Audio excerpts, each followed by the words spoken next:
All right, so fans of the show, you know I have certain things that really get my attention, right? So Boeing is one of those things, which I've managed to, I think, do my small part to elevate that before it became as big a story as it is now. I was pushing that story pretty early on. Transgender medicine in children, I was pushing that pretty early. This is something I'm ashamed that we really haven't given as much time to as we should, because I'm as passionate about this as I am about those subjects, and I am making some plans to give more time to this issue of mass incarceration.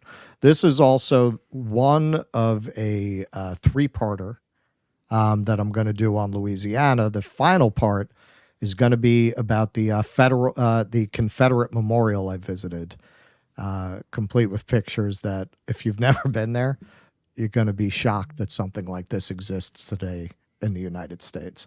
But let's talk about Louisiana. Louisiana's over-incarceration is part of a deeply rooted pattern. A recent U.S. justice... Okay, so now this article is from a year ago, just to give you some background on the situation there. Yeah, because the news piece is that they just passed this horrific new crime bill. Yeah, yes, like this month, yeah. But just to give you an idea of the context in which they dropped a bill like that.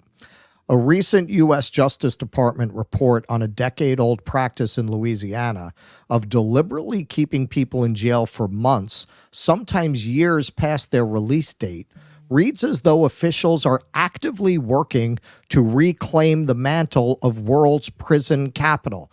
All right, so let me explain that very quickly. All right, so because the United States has the most incarcerated people per capita of any country on earth, Louisiana had, until 2017, the most in America. So it was for a while the place where per capita they had the highest percentage of their population incarcerated on earth. In 2017, they passed some reforms aimed at decreasing the prison population and taking some of the savings and putting it into rehabilitative programs. And it did work. It did save them some money. But now, in their wisdom, they've decided essentially to reverse that. So that's what that means. Louisiana had the highest incarceration rates in the country over the last decade by fairly wide margins.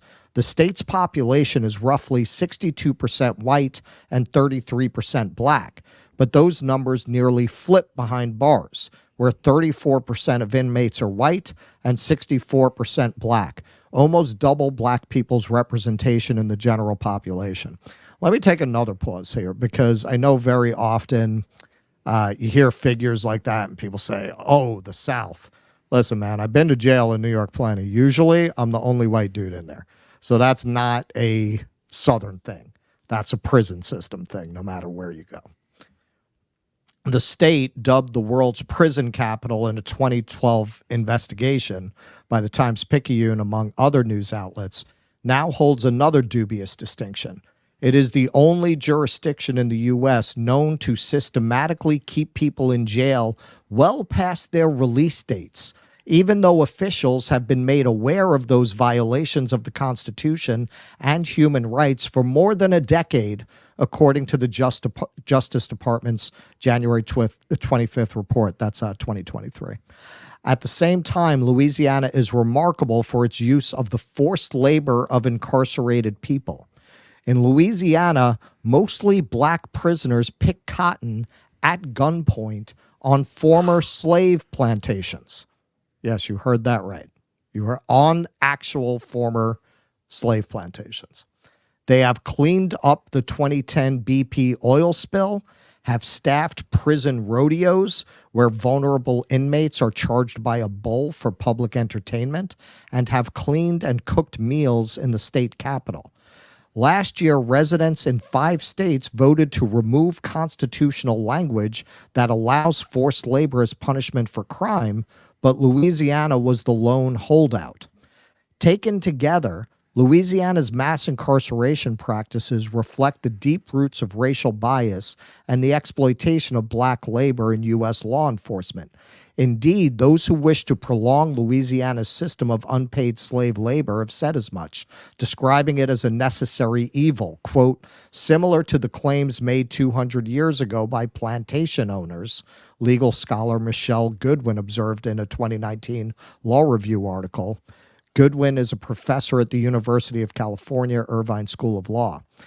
Jumping ahead a little, since at least 2012, more than a quarter of the people set for release from the Louisiana Department of Public Safety and Corrections custody each year are instead held past their release date, a violation of the Constitution's due process protections, the Justice Department said. Between January and April 2022, 26.8% of people released were over-detained. A quarter of people. Can you imagine? You're in prison for years. You're looking forward to that release date. And they just keep you for months. Yeah. Or in years. one case, years. Yeah. Louisiana also spent at least $850,000 reimbursing local jails for housing state prisoners during that period alone. The practice of sending some state prisoners to local jails is unusual.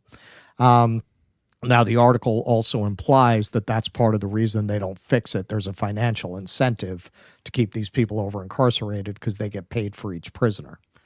One state inmate was imprisoned 960 days past his release date, the New Orleans Advocate reported in February 2019. 3 fucking years. Can you imagine that?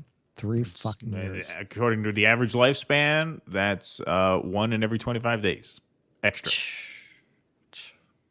Roughly 800,000 incarcerated people work in prisons nationwide, and they produce more than $2 billion a year in goods and upwards of $9 billion in services, most of which benefit state officials and government budgets, according to a 2022 report by the University of Chicago Law School and the ACLU. At times, officials around the country have said openly that they can't tax citizens enough to replace the value of forced inmate labor. Some private companies that use prisoner labor have also stated openly that it's just easier and cheaper to use a captive workforce without benefits and virtually no rights, according to a July 2022 investigation by the Arizona Republic. Now, I think... yeah, I have this handy. So this book, if you don't have it, is really worth reading on this subject. The New Jim Crow by Michelle Alexander really gets into how essentially after the civil rights era, you get mass incarceration, partly in order to take away the political rights of all these newly enfranchised blacks to get them out of the voting system.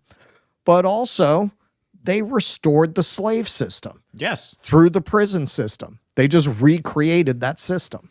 Yeah, because don't forget, a very small minority of people in jail have actually been found guilty of hurting another person. It's almost all drug offenses or people who have not even been found guilty yet. They are awaiting trial because they're too poor to get out before trial. Right. They need the workers. They need the labor. This is something. What was it? It was the AP did this huge article on prison labor. We were going to have the journalist who wrote it on, which hopefully we'll still do. Where was that now? Okay. All right. So it is in this context that the new Republican governor of Louisiana, Jeff Landry, just signed a series of draconian new crime bills under the premise of the usual victims' rights and, hey, our economy is bad because of all this crime. And we'll get into that angle as well. So Louisiana on Tuesday became one of the toughest states in the nation on crime when Governor Jeff Landry signed a series of bills that will keep criminals in prison longer, enable citizens to carry guns without a permit, and resurrects the electric chair and adds nitrogen gas to lethal injection as methods used to execute death row inmates. Quote, "We all know the statistics of how poorly Louisiana ranks in safety, and we all complain about the outward migration that has been going on in the state consistently decade after decade. It's just logical that people will not come to a place where it's not safe, said Landry, a conservative Republican, adding that crime costs the citizens of Louisiana's three largest cities, New Orleans, Baton Rouge, and Shreveport, $6 billion a year. Among the laws Landry signed is one that clears the way to end a 14-year pause on executions in the state. Under the new law, nitrogen hypoxia will be added to the available execution methods, along with the reintroduction of the electric chair, which death row inmates dubbed gruesome Gertie. More on that in part 2 on Sunday. Executions by electrocution was retired in Louisiana in 1991 when the state moved to lethal injections.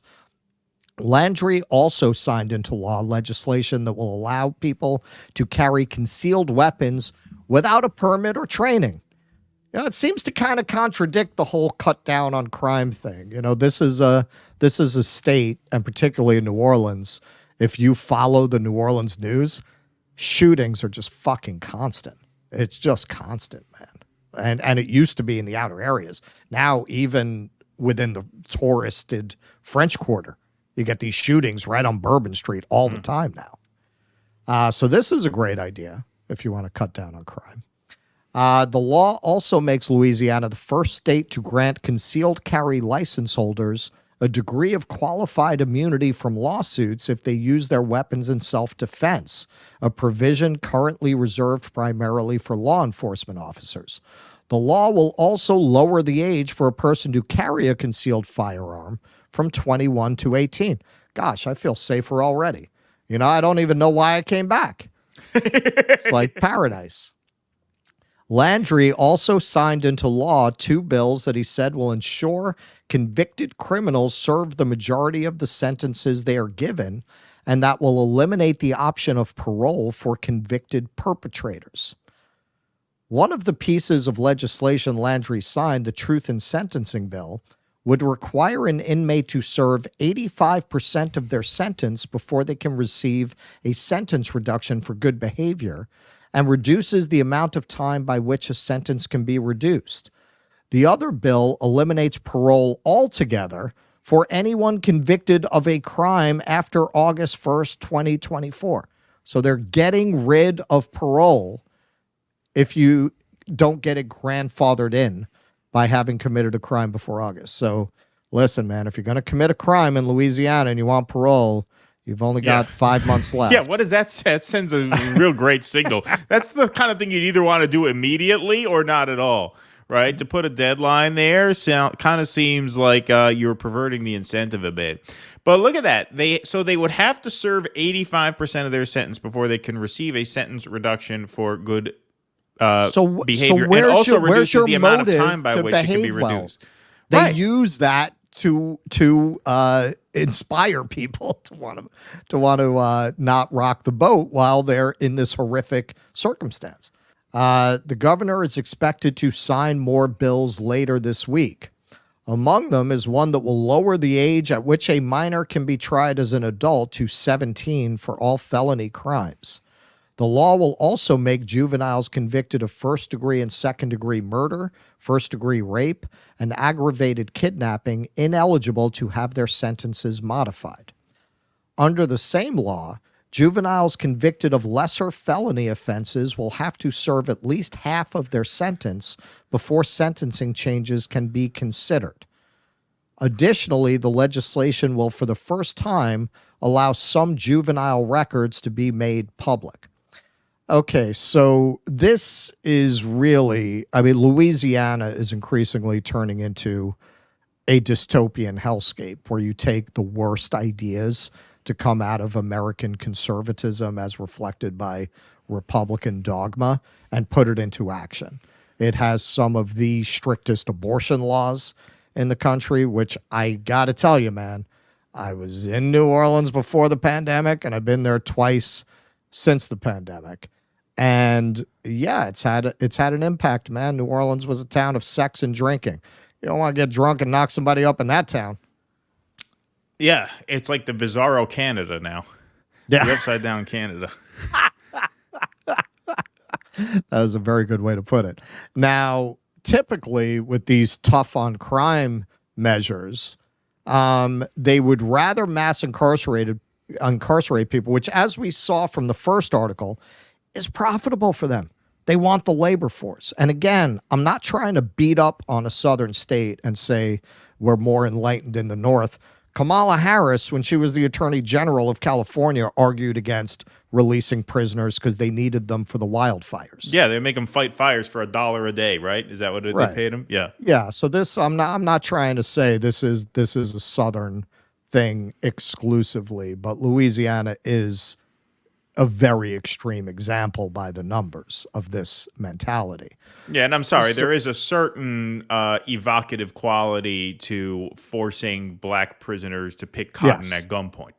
Sure. Yeah, like there's no real escaping that. Sure. I know in the North we like to pretend racism and racial injustice is a Southern thing. Mm-hmm. So when covering something like this, I just want to be careful to point out, hey, man, I've been to jail in New York City plenty of times. I am literally like the only white person in the cell every time. And New York is not 99% black and Hispanic. Yeah, people can't believe this. It is unbelievable when you learn it. For firefighting, yes. Yes. And that's your liberal. That's your liberal. That's your Democrat. Her AG's office argued that.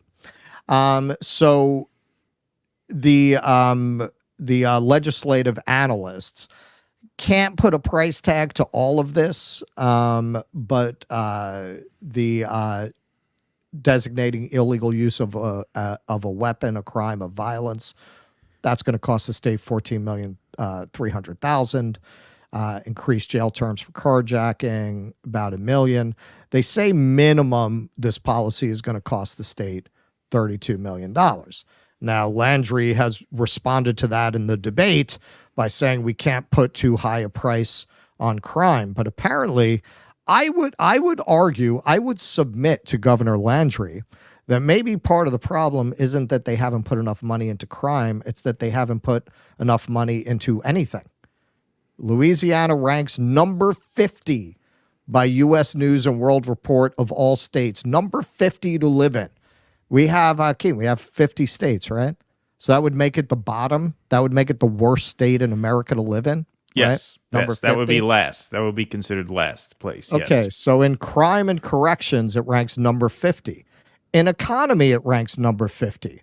In education, 46. Fiscal stability, 38. Healthcare, 45. Infrastructure, 49. Natural environment, 49. Sportsman's paradise, right? It's a sportsman's paradise over there. Now, that might partly be because of the region they call Cancer Alley, where they have so many chemical plants releasing poison into the environment that the surprise, mostly black population there has exploding cancer rates. And Opportunity 48. So, hey, man, do you think maybe that's why you have these crime rates? And maybe if you fix that, it would bring people into the state? Do you think people are going to want to come to the state if you lock up more people, but you have a terrible... Who wants to bring their kids to a state that ranks 46 in education?